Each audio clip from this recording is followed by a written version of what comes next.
కన్నా ఎక్కువ చదువుకున్న అమ్మాయితో పెళ్లి అబ్బాయికి ఇబ్బందే. భార్య కంటే ఓ మెట్టు పైన ఉండాలని సాధారణంగా కోరుకుంటాడు భర్త. అయితే పరిస్థితి చూస్తే భవిష్యత్తులో ఆ తీరు ఖచ్చితంగా మారాల్సిందే. లేదంటే అమ్మాయిలైనా అబ్బాయిలైనా పెళ్లికి దూరం కావాల్సిందే. నాకన్నా ఎక్కువ చదువుకున్న అమ్మాయితో పెళ్ళా? చస్తే కుదరదు. అలాంటి అమ్మాయిని చేసుకోనుగాక చేసుకోను. ఇప్పటికైతే ఇలాంటివి చెల్లుబాటు అవుతాయేమో గానీ భవిష్యత్తులో మాత్రం తీరు మార్చుకోకుంటే పెళ్లిపేటల ముందు బోర్లా పడిపోవాల్సిందే.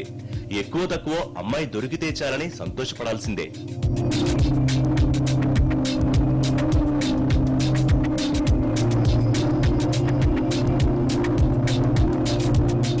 భవిష్యత్తులో చదువుకున్న అమ్మాయిల సంఖ్య భారీగా పెరగనుంది. బ్రిటన్ బృందం అధ్యయనం ప్రకారం వర్సిటీల్లో పట్టభద్రులైన 100 మంది యువతులకు కేవలం 92 మంది అర్హతలున్న అబ్బాయిలు మాత్రమే ఉంటారు. ఇది వారి పెళ్లిళ్లపై ప్రభావం చూపనుంది. భవిష్యత్తులో మైండ్ సెట్ మార్చుకుంటే ఓకే, లేదంటే తగిన అమ్మాయిలు దొరక్క అబ్బాయిలు, అర్హతలున్న అబ్బాయిలు లేక అమ్మాయిలు వివాహం కాకుండానే మిగిలిపోవాల్సి వస్తుంది.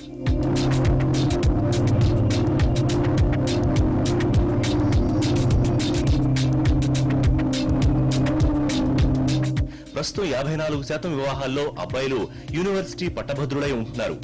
అమ్మాయిలు హైస్కూల్ స్థాయి విద్యకే పరిమితం అవుతున్నారు. కేవలం 24% వివాహాల్లో మాత్రమే అబ్బాయి కంటే అమ్మాయి ఎక్కువ చదువులు చదివి ఉంటుంది. దీనిపై అధ్యయనం చేసిన బ్రిటన్ బృందం వర్సిటీల్లోనూ పట్టాలు పుచ్చుకుంటోన్న అబ్బాయిలు సమాన స్థాయి లేదా తక్కువ స్థాయిలో ఉన్న అమ్మాయిలను ఎలాంటి అభ్యంతరాలు లేకుండా పెళ్లాడుతున్నారు.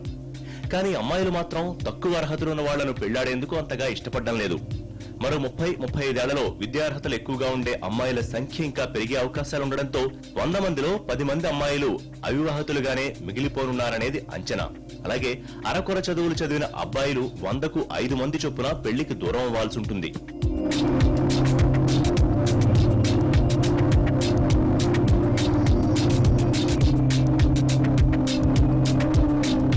అమ్మాయి కంటే అబ్బాయికి ఎక్కువ అర్హతలుండాలి. ఆస్తి, అంతస్తు, ఒడ్డు పొడుగు, చదువు, ఉద్యోగం ఇలా అన్ని విషయాల్లోనూ పోల్చి చూడడం పరిపాటే.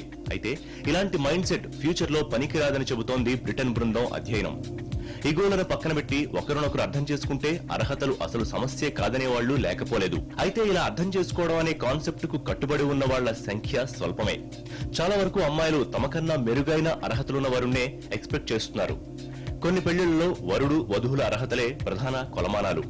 జాతకాల తరహాలో అర్హతలు కలిస్తేనో ఒకే ఫీల్డ్ ఉద్యోగాలు పెళ్లి ప్రాధాన్యతలుగా మారుతున్నాయి. అయితే చదువు అనేది సంస్కారం నేర్పేలా ఉండాలే గాని ఈగోలను పెంచేలా ఉండొద్దనేది కొందరి వాదన. అర్థం చేసుకునే మనస్సున్న జోడీ దొరికితే వాళ్ల సంసారం చీకుచింత లేకుండా ఉంటుందంటున్నారు. కన్యాశుల్కం నుంచి ట్రెండ్ కట్న కానుకల వరకు వచ్చింది. కాలం ఎప్పుడు సమాజానికి దిశానిర్దేశం చేస్తూనే ఉంటుంది. ఒకప్పుడు అమ్మాయికి చదువెందుకు అనేవాళ్లు ఇప్పుడు అమ్మాయికి చదువు అవసరమే అంటున్నారు. ఉన్నత చదువులు చదివిస్తున్నారు. ఈ మార్పు పెళ్లిళ్లలోనూ ఎందుకు ఉండకూడదు? పెళ్లికి విద్యార్హతల విషయంలోనూ భవిష్యత్తులో మార్పులు జరుగుతాయనే వాళ్లు బ్రిటన్ బృందం చేసిన అధ్యయన అంశాలను లైట్. ఇది స్పెషల్ ఫోకస్. నమస్తే.